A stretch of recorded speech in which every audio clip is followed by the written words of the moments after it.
Nous connaissons assez ce personnage singulier qu'est Monsieur Netanyahu. We know enough about this character, Mr. Netanyahu, to know that in the analysis of the aggression he has undertaken against Iran, there can be and there undoubtedly is, although at the end of my remarks, I will relativize its importance, a purely political aspect, i.e. this man confronts a situation with shocks and from shock to shock. You saw that just yesterday, poor people on their way to get supplies were shot, massacred, bombed in cold blood, and with all the sadism that this type of murder entails, because I say sadism because he lures them to come and get food after having starved them, and when they are gathered, shoots them. It's a behavior that contains a kind of cruelty that adds to the general cruelty of the situation in any case.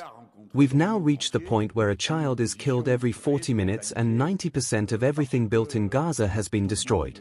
And so the episodes we're living through right now, which have not ceased, even if troops are withdrawn from the Gaza Strip to be taken elsewhere, the massacre continues. And we can see that universal detestation and protest are suddenly being replaced by a new wave of propaganda. When it comes to propaganda, we do the dirty work, as the German Chancellor said, and he has a long tradition of doing the dirty work, so he can speak from experience. And so what they call the dirty work, I don't know. Now it's aggression to bring down the mullah's regime, but that doesn't erase the fact itself. The fact is that Mr. Netanyahu's government is the aggressor, and no one else. Since 1996, Mr. Netanyahu has had to do this I don't know how many times, and there's a video circulating that you'll see. Since 1996, Mr. Netanyahu has been coming out of the woodwork at regular intervals, saying that in 3 months' time, in 6 months' time, Iran will have a nuclear bomb, and so on. Obviously, everyone pays attention when we talk about this regime's nuclear bomb, because we know that the regime has threatened to wipe Israel off the map, which is a position that none of us can accept in the slightest. Because just as we don't agree with attacking Iran, we don't agree with attacking anyone.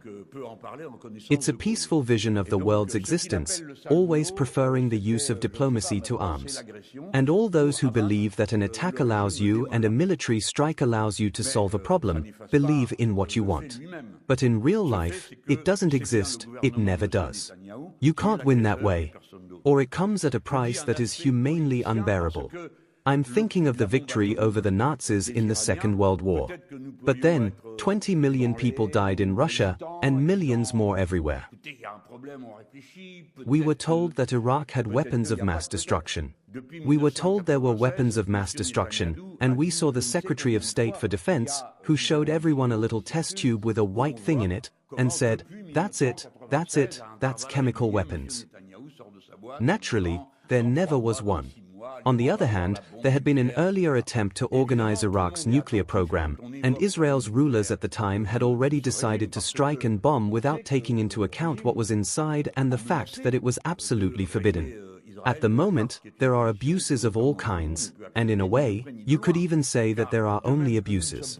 We're told it's because of the threat. We have reason to believe that this is not the case. But it's not just me who's talking in this case, it's the guy who's the Director General of the International Atomic Energy Agency who's just said we're not in a position to say that Iran is making an effort to build nuclear weapons. So, at this time, there's no reason to believe those who tell us that the weapon is ready and will be fired at Israel. This is not true. Especially since, as you know, there are 19 security agencies in the USA. If you don't know, I'll tell you. I'm telling you. It's extremely dangerous. So now we're saying, you're no longer respecting the content of the agreement, there's no more of it. Why? It has to respect agreements that have been denounced.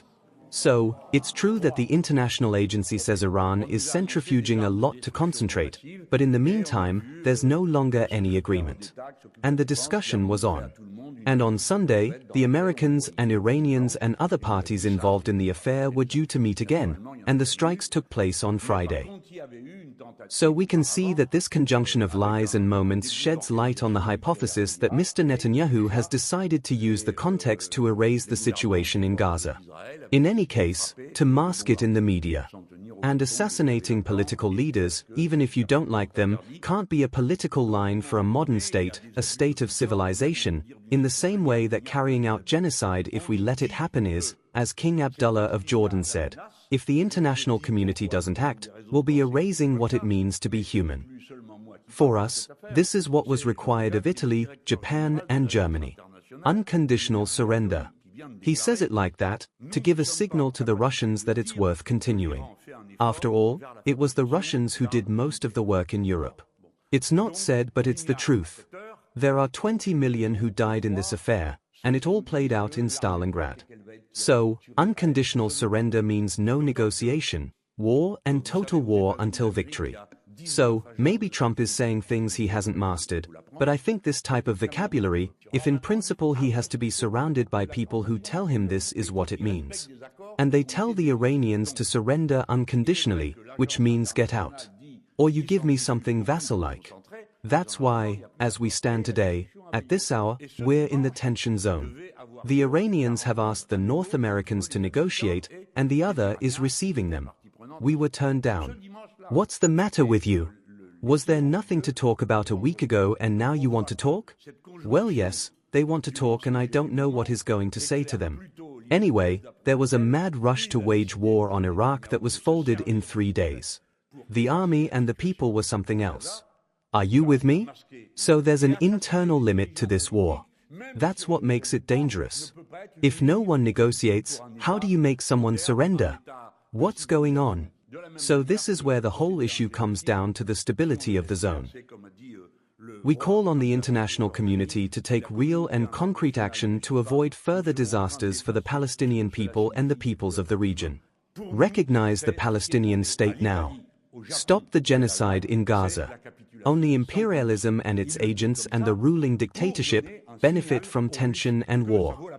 Israel and the United States, after Iraq, Libya, and Syria, are determined to undermine Iranian sovereignty and will not stop until all regimes in the region submit to this project of imperialism and hegemony in the Middle East, whose aim is to suppress the will of the people and their right to self-determination. The way to stop the nuclear arms race in the Middle East is not through an aggressive war against Iran, but through the complete denuclearization of the region. A slogan to which the Insumis have rallied, and with all countries, including Israel, signing the Nuclear Non-Proliferation Treaty, we call on all progressive and freedom-loving forces in Israel, Iran, and around the world to unite in condemning this flagrant and brutal violation of international law, and to focus all their efforts on preventing a destructive and widespread military conflict and establishing peace in the Middle East.